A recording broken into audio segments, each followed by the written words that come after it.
Então, Filipenses 2, do verso 5 ao 11. Essa será a nossa perícope. Que é isso, Saulo? Oração em língua? Oração em línguas? Esse será a nossa porção, o nosso texto a ser analisado, amém? Se fosse no meio acadêmico, eles iam utilizar essa linguagem, mas eu prefiro utilizar a porção que nós iremos estudar, o texto das Escrituras. Veja, Filipenses capítulo 2, do 5 ao 11. Eu vou ler, falo as teorias que existem e já vou fazendo as aplicações, já vou falando de contexto histórico, já vou fazendo na prática o que a gente aprendeu, amém? Combinado? Veja, diz o texto: tende em vós a mesma disposição mental que houve também em Cristo Jesus, pois ele, subsistindo em forma de Deus, não julgou como usurpação o ser igual a Deus. Antes, a si mesmo se esvaziou, assumindo a forma de servo, tornando-se em semelhança de homens e reconhecido em figura humana. A si mesmo se humilhou, tornando-se obediente até a morte, morte de cruz. Verso 9. Pelo que também Deus o exaltou sobremaneira e lhe deu um nome que está acima de todo nome, para que ao nome de Jesus se dobre todo o joelho, nos céus, na terra e debaixo da terra, e toda língua confesse que Jesus Cristo é Senhor, para a glória de Deus Pai. Esse é um texto que todo mundo conhece. Você já leu esse texto, ou já ouviu alguém ler? Já? É uma passagem fascinante. Agora, vamos observar algumas coisas aqui que eu quero passar para vocês já na prática. Na prática, quero passar para vocês algumas coisas. Bom, o que é que no meio acadêmico eles falam sobre essa porção das Escrituras? Sabe o que eles falam?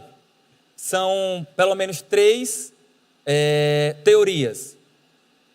A primeira é: o texto está dizendo que Jesus, ao se fazer homem, deixou de ser Deus e voltou a ser Deus após a ressurreição. Essa é uma das teorias, certo? O texto está dizendo que Jesus, ao se tornar homem, deixou de ser Deus. E depois que ele morreu e ressuscitou, ele voltou a ser Deus. Essa é uma teoria.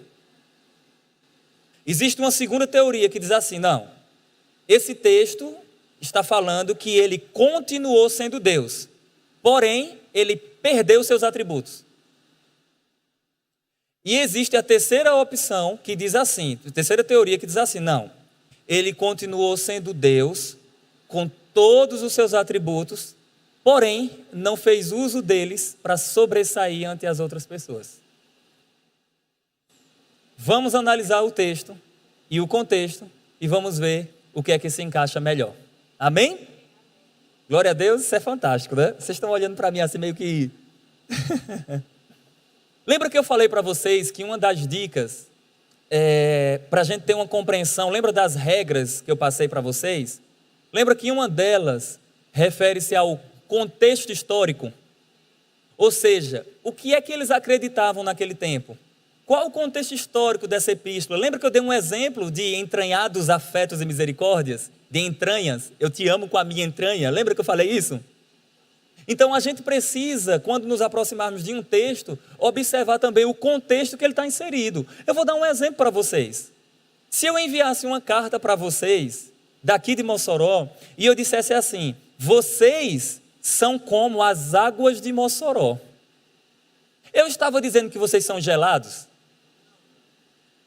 Eu estava dizendo o quê? Que vocês são o quê? Quentes.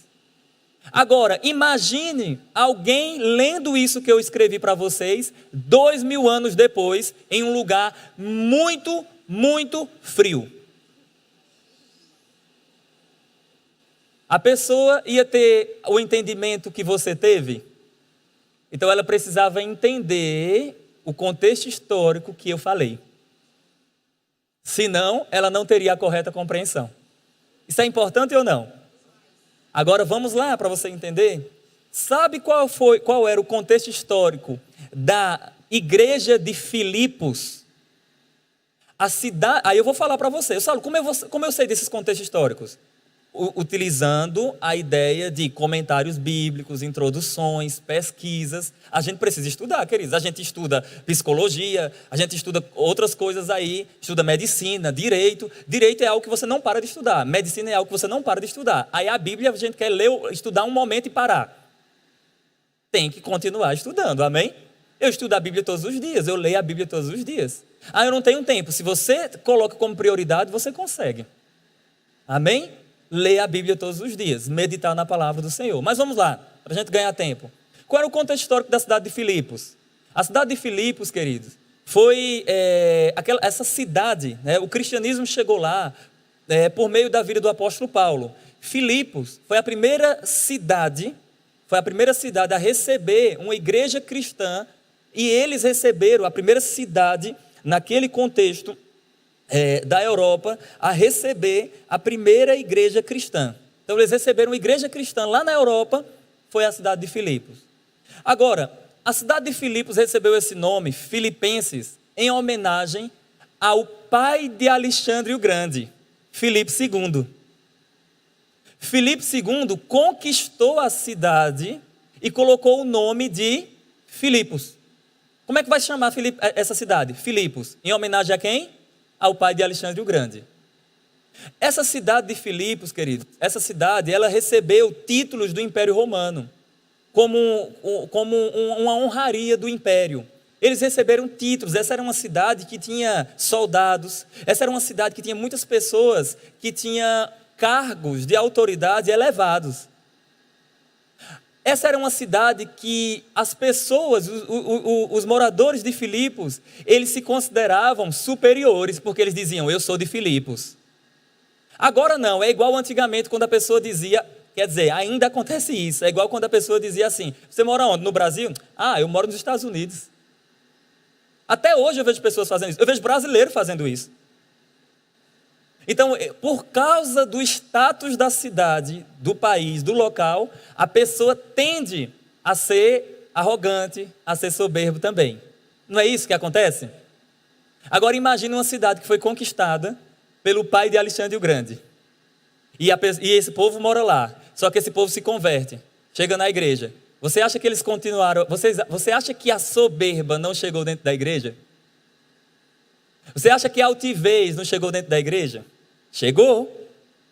Pessoas considerando superior, dizendo assim, eu sou o cara sou eu sou melhor do que todos vocês, eu moro em Filipos, pessoal lá de Laodiceia, nem venham falar comigo, eu sou de Filipos. Então a soberba e a arrogância chegou também naqueles irmãos da igreja de Filipos. Aí Paulo, inspirado pelo Espírito Santo, Paulo vai dizer para eles alguns exemplos de pessoas que eram ou que são superiores, mas por amor se humilharam. No contexto de Filipenses você vai ver 4 exemplos. Você vai ver Paulo. Paulo escreveu a carta para os irmãos em Filipos. Capítulo 1 você pode verificar, Paulo estava preso. Paulo também no capítulo 1 diz assim, eu preferia deixar o corpo e habitar com o Senhor, que é incomparavelmente melhor, mas por vossa causa é necessário ficar no corpo. Ou seja, Paulo estava se humilhando por amor àquela igreja, mesmo podendo desfrutar de algo superior. Paulo também usa o exemplo de Cristo. Uma pergunta, quem é maior do que Jesus? Quem é maior do que Jesus? Não, se é o único Deus, ninguém. Amém? Ninguém é maior do que Jesus. Jesus falou, eu e o Pai somos um. O mesmo Jesus falou, eu e o Pai somos um, disse, o Pai é maior do que eu no sentido da encarnação, mas é o mesmo Deus, amém? Então o Pai, o Filho e o Espírito Santo estão em pé de igualdade. Mas vamos lá, ninguém é maior do que Jesus.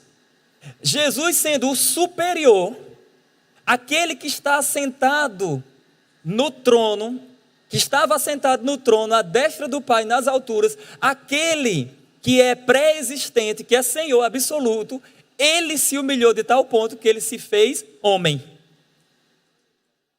Isso é um exemplo de humildade, sim ou não, queridos?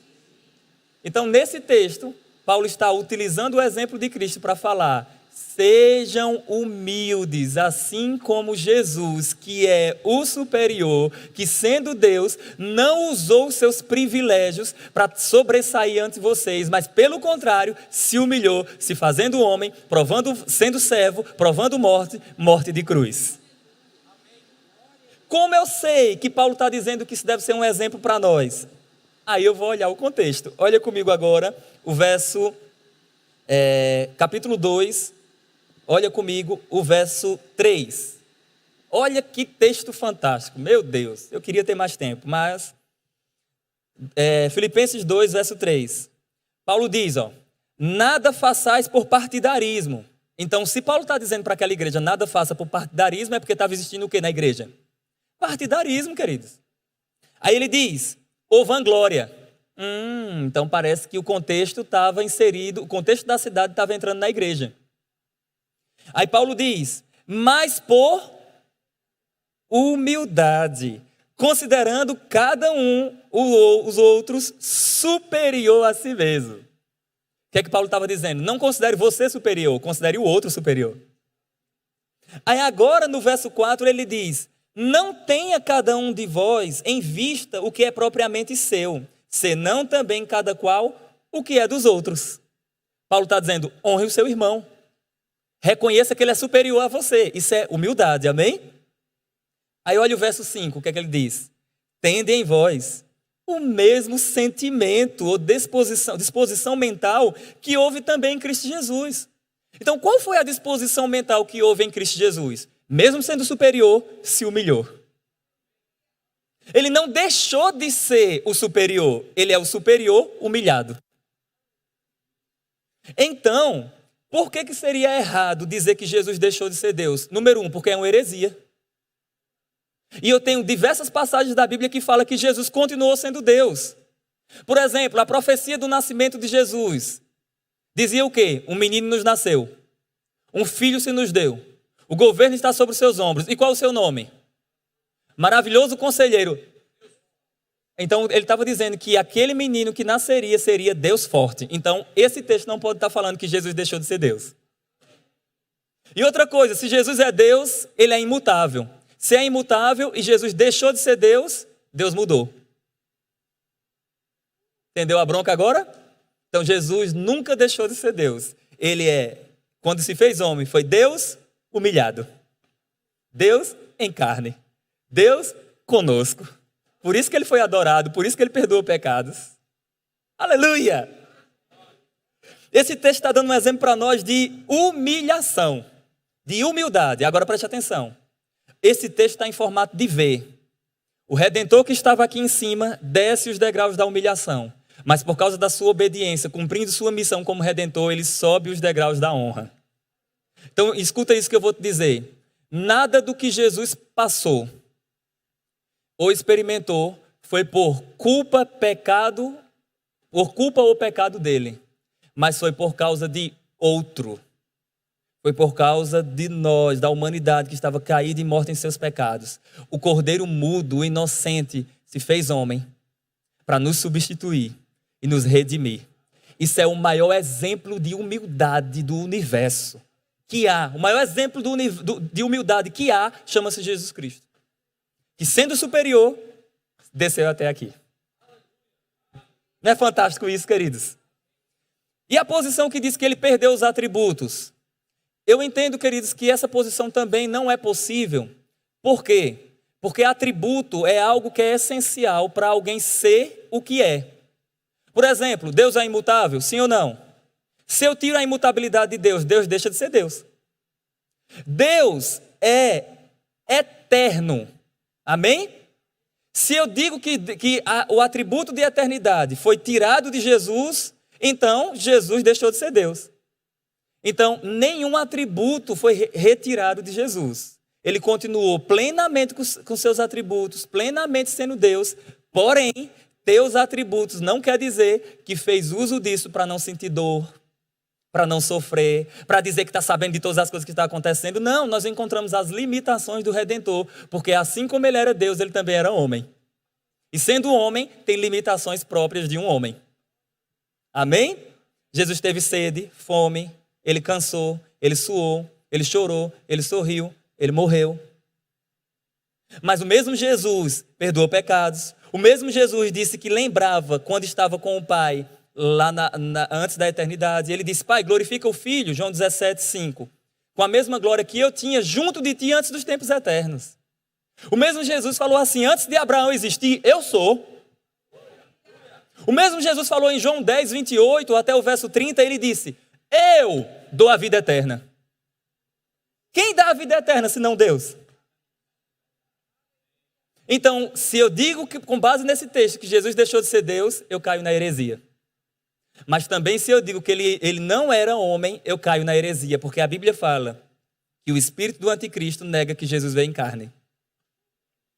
Então Jesus era plenamente homem e plenamente Deus. Eu não entendo como se relacionam essas duas naturezas, não entendo plenamente, mas eu acredito. Amém? Aleluia. Eu vou fechar aqui o texto lendo o verso 9. O verso 9 começa a subir, em formato de V. Estava aqui em cima, desce e agora sobe. O verso 9 começa a subir. Pelo que também Deus o exaltou soberanamente e lhe deu um nome que está acima de todo nome, para que ao nome de Jesus se dobre todo o joelho nos céus, na terra e debaixo da terra, e toda língua confesse que Jesus Cristo é Senhor, para a glória de Deus Pai. Então Paulo está dizendo assim, ó, Jesus é o maior exemplo de humildade para as nossas vidas. Que façamos isso, queridos, que sejamos humildes, independente do nosso status. Amém? Por mais que sejamos autoridades, por mais que tenhamos cargos e posições, devemos considerar o outro superior e nos humilhar, reconhecendo que Deus é bom e é maravilhoso.